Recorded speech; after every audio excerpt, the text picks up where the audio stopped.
नहीं सोचले रही तू रोइबू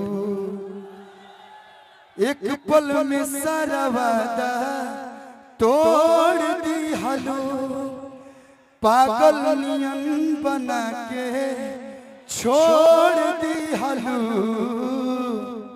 अकेले कके गईलू भैया भैया रुजा निक बड़ा कईलू अब तू ही बताओ क्या करी। इतना प्यार इतना आशीर्वाद एक लाइन प्रीति जी आपको देख के सारा लड़का लोग बोल रहे हैं पतझड़ के जाई से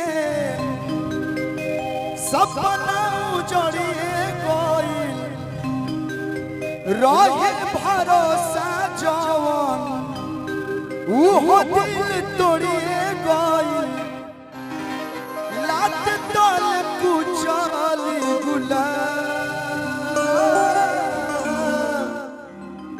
जिंदगी के दोस्त बाकी किस्मत खराब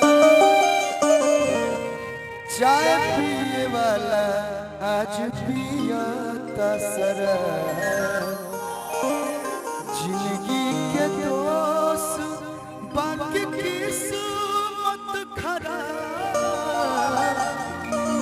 चाय पिए वाला आज पियता शराब।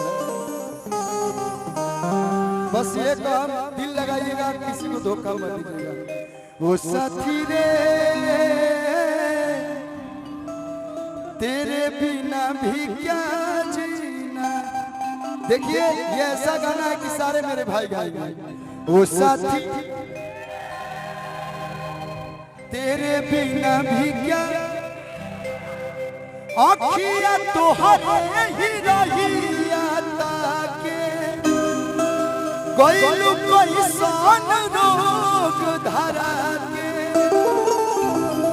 ई मिलन वाला मन तड़पे छन छन दिल हमारे लागे कहीं ना।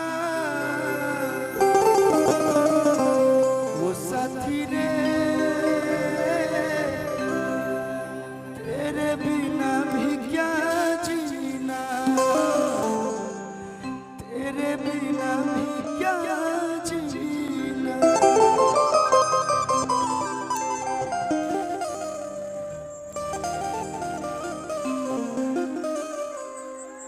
हम रोवे लागो जाता नहीं अब।